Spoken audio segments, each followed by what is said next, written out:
Sunday ஆச்சுன்னா எந்த ஒரு அலப்பறையும் இல்லாமல் நம்ம அம்மா வீட்டில் ஒரு சிக்கன் ரெசிபி செய்வாங்க. காலையில் இட்லி தோசைக்கும் அது தான், மத்தியானம் சாப்பாட்டுக்கும் அது தான்.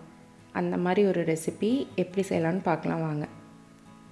ரொம்ப சாதாரணமான சிக்கன் பிரட்டல்.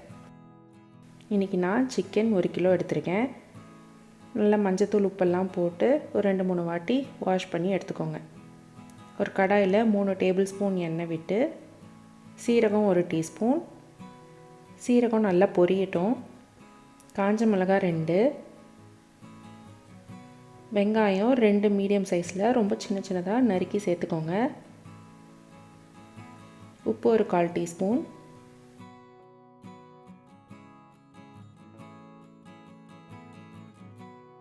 நல்லா வதக்குங்க. Ginger garlic paste 1/2 teaspoon. Ginger garlic பேஸ்ட்டோட ரா ஸ்மெல் போகிற வரைக்கும் வதக்கணும். வெங்காயம் பாருங்கள் நல்லா இந்த மாதிரி வதங்கியிருக்கணும். இப்போது தக்காளி 1 ரொம்ப சின்ன சைஸில் நல்லா சின்னதாக நறுக்கி சேர்த்துக்கோங்க. தக்காளி நல்லா வதங்கி வெங்காயத்தோடு நல்லா பிளெண்ட் ஆகணும். அது இருக்கிற இடமே தெரியக்கூடாது.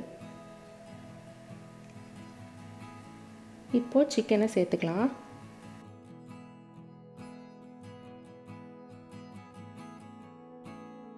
மஞ்சத்தூள் ஒரு 1/2 டீஸ்பூன், உப்பு ஒரு 1/2 டீஸ்பூன் சேர்த்து சிக்கனை நல்லா பரட்டி விடுங்க.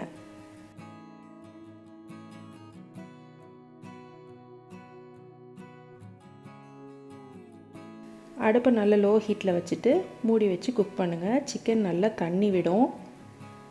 அதில் இருக்க தண்ணியெல்லாம் ஃபஸ்ட்டு வெளியேறணும். இது கம்மி தான், இதை விடவே இன்னும் நல்லா தண்ணி விடும். இன்னும் கொஞ்சம் நேரம் மூடி வச்சு குக் பண்ணலாம். பாருங்கள் நல்லா எவ்வளோ தண்ணி விட்டுருக்குன்னு. இப்போ அடுப்பை கொஞ்சம் மீடியம் ஹீட்டில் வச்சுக்கோங்க. மிளகாய்த்தூள் ஒரு 1/2 டேபிள் ஸ்பூன், கொத்தமல்லி தூள் 1 டேபிள் ஸ்பூன்,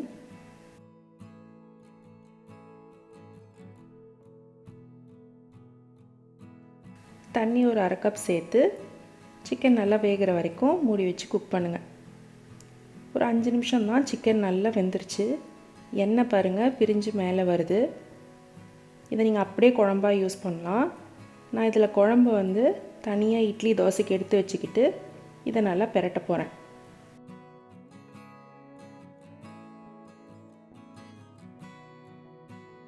இப்போ அடுப்பை ஹை ஹீட்டில் வச்சு கருவேப்பிலை 2 கொத்து இந்த மாதிரி உடச்சி சேர்த்துக்கோங்க. கருவேப்பிலை நீங்கள் முதல்ல சேர்த்துனீங்கன்னா சிக்கனோட குழம்போட டேஸ்ட்டே மாற்றி விட்டுரும். இறக்கிறதுக்கு முன்னாடி கருவேப்பிலை போட்டு பிரட்டி இறக்கிடுங்க. இது சாப்பாட்டு கூட ரொம்ப அட்டகாசமாக இருக்கும். சப்பாத்தி கூட வச்சு சாப்பிட்லாம். ஒரே ஒரு கிரேவி தாங்க. இட்லி தோசை சப்பாத்தி ரைஸ் எல்லாத்துக்கும் ஆச்சு.